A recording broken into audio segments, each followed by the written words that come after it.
What's up, Fantom Squad? Welcome to episode 10 of Fantom Draws Terraria. I can't believe it's taken almost a year to get to double digits. At this rate, my channel will be 10 years old before we even get to episode 100, which is crazy to think about. So today, as the title suggests, we're drawing Skeletron Prime. This was actually a really fun experience for me. I don't know why, I guess I just really like this boss. So right now, what I'm currently doing is drawing the skull, as you can see. I added a lot of lines to help make it more symmetrical because that's something I've struggled with in the past, so I've decided, adding more lines might be a good idea to help it look more accurate. I'm also using a protractor, as that helps make things more straight, such as those lines I just mentioned, and anything else I'm drawing that happens to be straight. I did some concept art for this boss as well, just like the Destroyer, and it was an interesting experience to say the least, but some of it kind of turned out a little scary. I'm not gonna lie. As for my in-game experience with Skeletron Prime, I actually do remember my first fight with him. And basically what happened was, long story short, I died. But it wasn't because the boss was necessarily too difficult in terms of attacks. I was able to survive that, but what happened was I ran out of time because I just couldn't kill him fast enough. So it ended up becoming daytime, and then he just one-shot me, with his skull attack. So what I ended up doing is actually defeating the twins and the Destroyer, and then I went on to Plantera. And I know what you're thinking. You can't go on to Plantera until you defeated all 3 mechanical bosses, right? Well, actually, back in this earlier version on console, you could. I'm pretty sure you only had to defeat one of the 3 mechanical bosses, and then it would just allow you to move on to Plantera. It's kind of weird, but that's just how it was. So I ended up fighting Skeletron Prime and defeating him after Plantera and Golem when I got some better stuff. So yeah, that was kind of interesting, but it was the way things were back then, I guess. Speaking of the difficulty of the mechanical bosses, here's today's question of the day. Who do you think is the hardest mechanical boss? Leave your answer in the comments down below.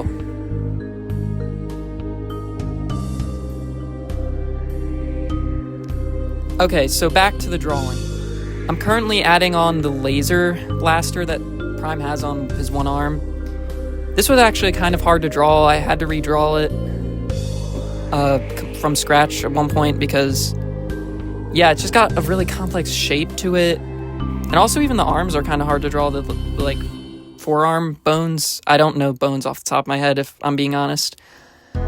Getting the size of those is kind of difficult, as it's just hard to remain consistent on all 8 of them. And using the protractor as a measuring tool helped, but it's kind of hard to tell because it doesn't have measurements along the flat side, only on the curved side. So yeah, and now I'm doing the claw, which I'd say was also kind of difficult to draw just because, once again, it's a complex shape. The cannon that launches the bombs that I've already done wasn't too bad because it was a pretty basic shape.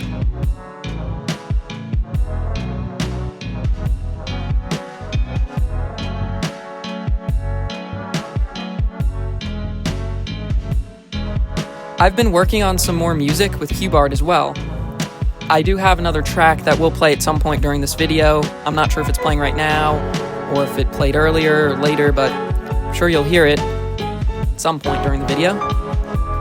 Working on music with Cubeart's been a really fun experience, and I'm very grateful to have it. So if you're watching this right now, Cubeart, and you're hearing me say this, thank you. Thank you so much for being there and helping me make music.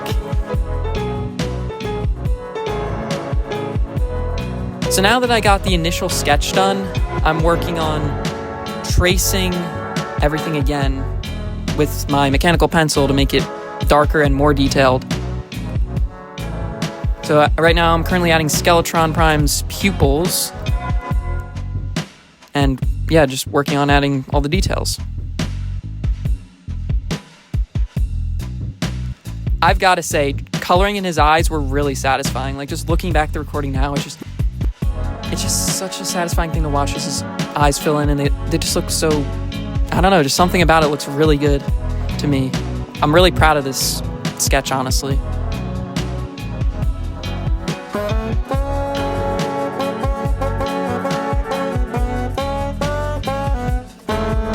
Even though the spikes on Prime's head only appear during his spinning phase, I decided to add them on this drawing anyway, even though he's not in his spinning phase, just because I think it's like a really key part of his identity.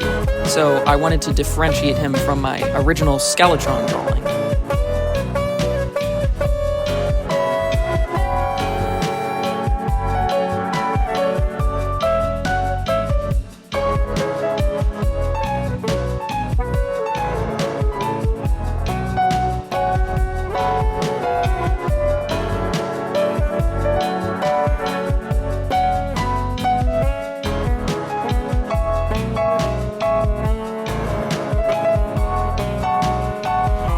I decided to make the saw on Prime's hand that I'm currently working on a chainsaw kind of thing, because at first I thought it was something like a hedge trimmer, but then I was like, that wouldn't really make sense, so I was like, why don't I make it a chainsaw?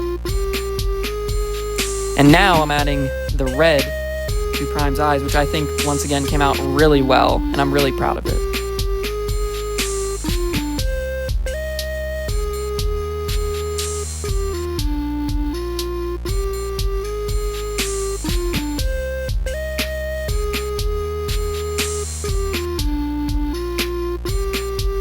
For the coloring phase, I did 2 layers. I did like an initial just light gray layer, and then I used a different pencil to add some shading, which once again I think came out really well.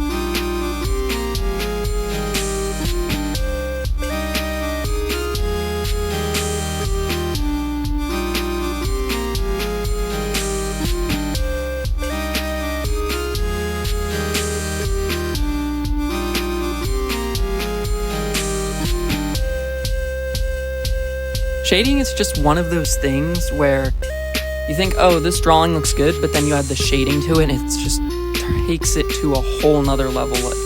It shocks me every time, even with my own work. Like, I think it looks like pretty good, and then I'm like, wow, the shading really enhanced this so much more.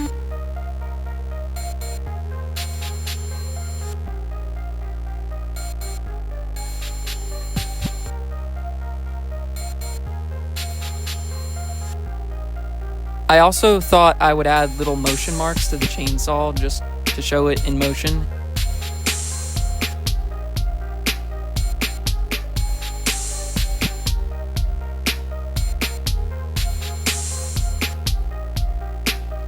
One thing that I've always felt was really bizarre in terms of gameplay design about Prime's boss fight is the fact that once you defeat all of his arms, he just becomes a head that can barely do anything.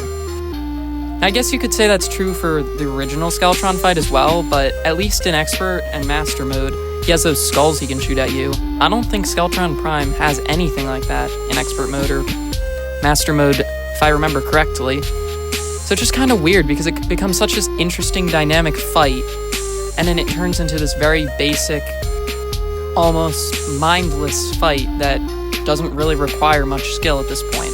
I don't know if this was the dev's idea of rewarding you for getting rid of all his arms, so they just left the rest of the fight to be pretty easy.